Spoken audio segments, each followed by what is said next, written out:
Hello. இந்த இது பார்த்தீங்கன்னா ஒரு series of video CBSE class 12ல் மேக்ஸ் வால்யூம் 2 இருக்குல்ல, அதில் இன்டெக்ரல்ஸ் அப்படின்னு ஒரு சாப்டர் இருக்குல்லடா, அதில் எக்ஸசைஸ் நம்பர் 7.2 அதில் உள்ள சில கொஸ்டின்ஸ் தான் இந்த சீரீஸ் ஆஃப் வீடியோவில் நம்ம என்ன பண்ணிகிட்டு இருக்கோம்னா சால்வ் பண்ணி சில கான்செப்ட்ஸ் லேர்ன் பண்ணிகிட்ருக்குறோம். இப்போ இந்த வீடியோவில் நம்ம கொஸ்டின் நம்பர் 39 நம்ம சால்வ் பண்ண போகிறோம். என்ன கொடுத்துருக்காங்கன்னா integral over dx divided by sine square x cos square x equal to அப்படின்னு கொடுத்துருக்காங்க.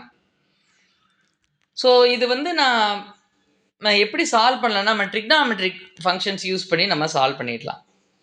So that we can get some answers. Okay, அது என்ன நமக்கு முதல்ல கொடுத்துருக்க நான் ஐ அப்படின்னு எழுதிக்கிறேன். இது ஒரு 1 மார்க் கொஸ்டின், அதனால் இது நல்லா செஞ்சு பார்த்துக்கோங்க. கிட்டத்தட்ட ஒரு 2-3 தடவை சிபிஎஸ்சி எக்ஸாமில் கூட வந்திருக்கு இந்த கொஸ்டின், இதே கொஸ்டின் வந்திருக்கு. ஸோ அதனால் செஞ்சு பழக்கப்பட்டுக்கோங்க. டக்கு டக்குன்னு போடணும். 1 மார்க் தானே, 1 மினிட்ல முடிக்கணும். இப்போ அந்த நியூமரேட்டரில் இருக்க 1 நான் எப்படி எழுதிக்கிறேன்னா sine square x plus cos square x அப்படின்னு எழுதிக்கிறேன். So 1 is equal to sine square x plus cos square x. So டினாமினேட்டரில் எனக்கு என்ன இருக்குது, sine square x cos square x மல்டிப்ளிகேஷனில் இருக்குது. அப்படி தானே? இப்போ நான் இது 2 டேர்மாக தனித்தனியாக நான் பிரிச்சிருக்கேன். I'm going to separate and write it. என்ன இருக்குன்னா சைன் ஸ்கொயர் எக்ஸ் டினாமினேட்டரில் எனக்கு sine square x cos square x dx. அப்புறம் இதை நான் தனியாக பிரிச்சுக்கிறேன், தனி இன்டெகிரேஷனாக எழுதிக்கிறேன். Plus integration over cos square x by sine square x cos square x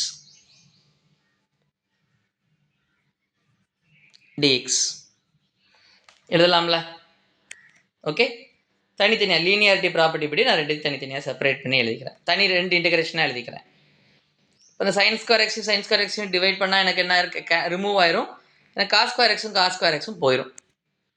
so எனக்கு இங்கே என்ன இருக்குது, 1 பை காஸ் ஸ்கொயர் எக்ஸ், எனக்கு 1 பை சைன் ஸ்கொயர் எக்ஸ் அப்படின்னு எனக்கு இருக்கும். ஆமாம், right?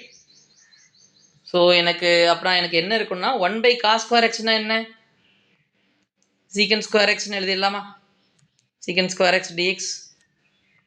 1 by sine square x நம்ம எப்படி எழுதலாம், கொசீக்கன் ஸ்கொயர் எக்ஸ்னு எழுதலாமா. இப்போ லைட்டாக ரிமைண்ட் பண்ணி பாருங்கள். சீக்கன் ஸ்கொயர் எக்ஸை இன்டெகிரேட் பண்ணால் tan x,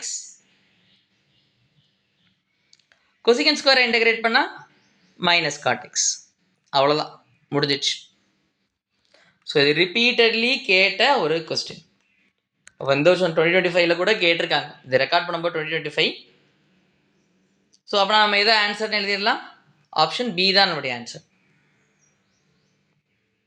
தேங்க்ஸ் ஃபார் வாட்சிங் the video till the end.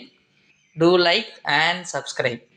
உங்கள் ஃப்ரெண்ட்ஸ் யார் இருந்தாங்கன்னா கண்டிப்பாக சொல்லுங்கள், சேனல் அறிமுகப்படுத்துங்க.